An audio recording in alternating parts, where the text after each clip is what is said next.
American people who are truly needy. To the point about the Supreme Court, she is a wonderful nominee. I think everybody got an opportunity to see that last week. She acquitted herself extremely well in front of the committee. I was proud of all our Judiciary Committee members, the way they handled that hearing. I think it was great. In fact, even the ranking Democrat, Senator Feinstein, on the committee indicated that she was very impressed with the nominee and thought that the hearing was conducted in a very fair and balanced way. I agree with her on that point. I think she's absolutely right. This is a terrific nominee. As Rita pointed out, we're on a schedule now to confirm her early next week, and we intend to do that because I think we all believe on the Republican side that we want justices on the Supreme Court who are there to apply, interpret the law and the Constitution in an impartial way, to call balls and strikes, not to rewrite the rules of the game. She is a constitutionalist. She made that very clear. And that's what we want to see on the Supreme Court and all the public courts. Well, Republicans are ready to vote for urgently needed relief for the American public, and the bill that we're going to be taking a look at is $500 billion, a very significant amount of money aimed at patients, aimed at workers, and aimed at school children. That's where the needs truly are. You take a look at this, it's a second round of paycheck protection for small businesses. It's $100 billion for our children to be back in school safely. It's unemployment benefits for people who, through no fault of their own, are out of work. It's money for vaccines, additional money to develop vaccines, and then to distribute those vaccines. That's what the American people need. So there was an urgency, and the need to act is now. If Nancy Pelosi were actually serious about doing relief for the American people, she would tell her deputy, Chuck Schumer, to get on the bill that we're bringing to the floor today. If Nancy Pelosi were actually serious, she would eliminate all the things in her legislation that have nothing to do with coronavirus, and she would eliminate the poison pills. Now, if Nancy Pelosi were really serious, she'd call back this do-nothing Democrat House of Representatives to Congress to work with us on finding solutions for the American people. But Nancy Pelosi isn't serious. That's because she doesn't want anything to pass. She and Chuck Schumer have made a calculated decision, it's a political decision, that nothing is going to pass until after Election Day, because they believe that they have better chances of success on Election Day if the American people are held hostage all the way through that. The American people need to see clearly what is happening, and I know certainly in Wyoming they do see clearly what is happening. And we're going to vote, and the Democrats are going to vote today and tomorrow against something, and then they're going to say, therefore. Let us be clear. The Democrats are acting out of selfish political reasons, not because they're trying to help the people that they claim that they represent.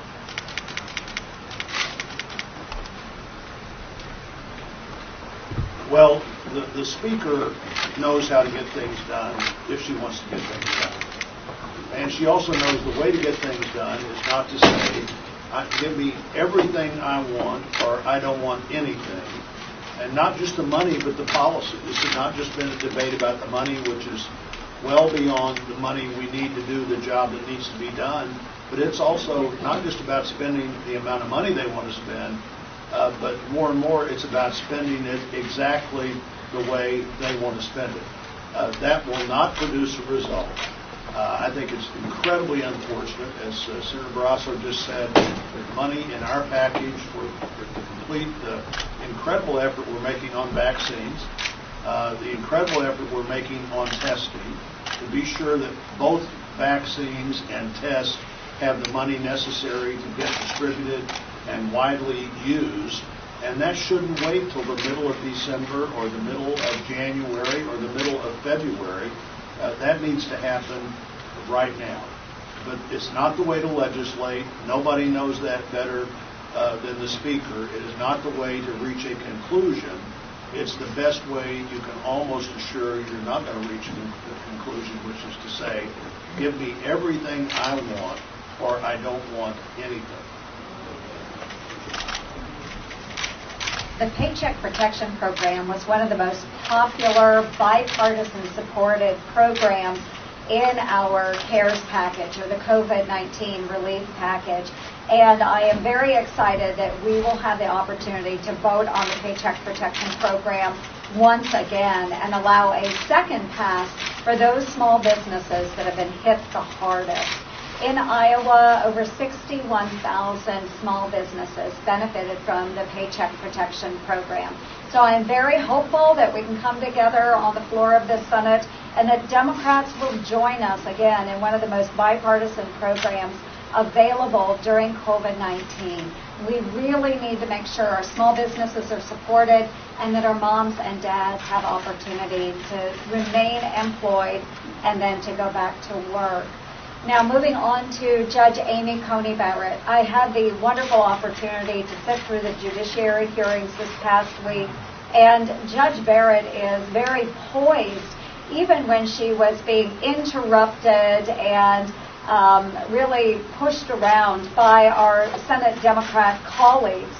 They wouldn't allow her to answer questions. They kept interrupting. But through all of that, she just held herself with an extraordinary level of grace and poise. And not only that, bottom line, she's an exceptional jurist. She's been highly commended by liberals and conservatives in academia and all across the board. So we are very excited about the opportunity to put on the Supreme Court another justice who will uphold and defend our Constitution. And bottom line, that's what Iowans are looking for, someone who will defend our Constitution. And so this Thursday, when it is brought up for a vote, I look forward to casting my support in favor of Judge Amy Coney Barrett to be our next Supreme Court Justice.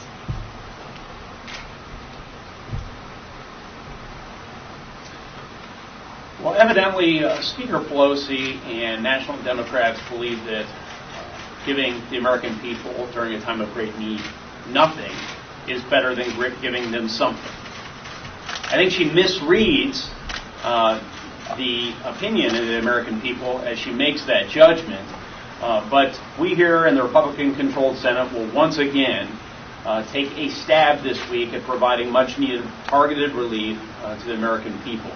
We'll provide them relief so that their health care can be assured during this time. We'll provide them relief so that they can safely return to work and to school. I'm hopeful that we might get some bipartisan assistance this go round, but not particularly optimistic. In the meanwhile, we will continue discussions. We will continue to see if negotiations might lead to a broader breakthrough when it comes to a package. And it's my hope that that can happen, but I am not optimistic. Once again, Nancy Pelosi seems to prefer nothing over something during a time of Americans' greatest need. On the positive front, the Senate Judiciary Committee just had an outstanding hearing last week, and the American people were able to get a front row seat as they watched Amy Coney Barrett from the great state of Indiana demonstrate her knowledge of the law, demonstrate that she certainly has command of the facts of particular cases, that her means of jurisprudence is infused with great integrity.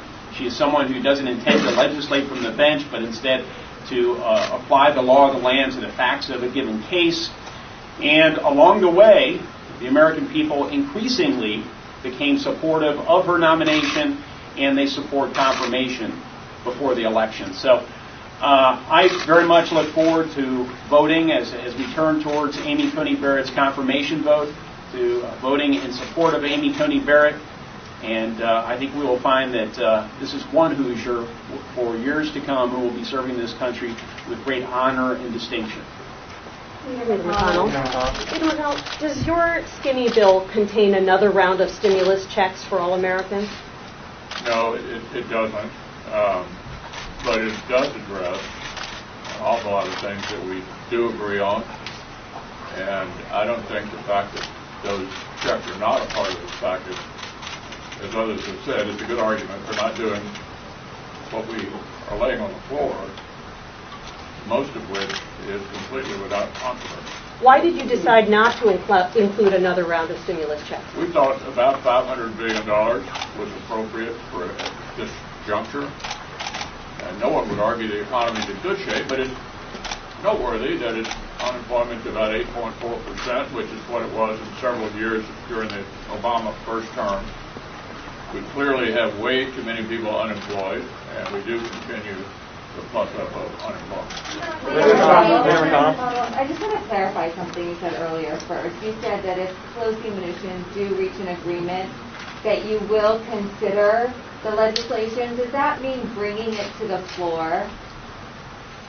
Well, if a presidentially supported bill clears the House, at some point we'll bring it to the floor, yeah. And has the president asked you to move forward on that or to support it and to get your members to support it? We'd have to see what it was first. There's been no deal announced. If the deal is announced, then it'll have to be written. Then people will have a chance to take a look at it. Then it'll have to clear the House.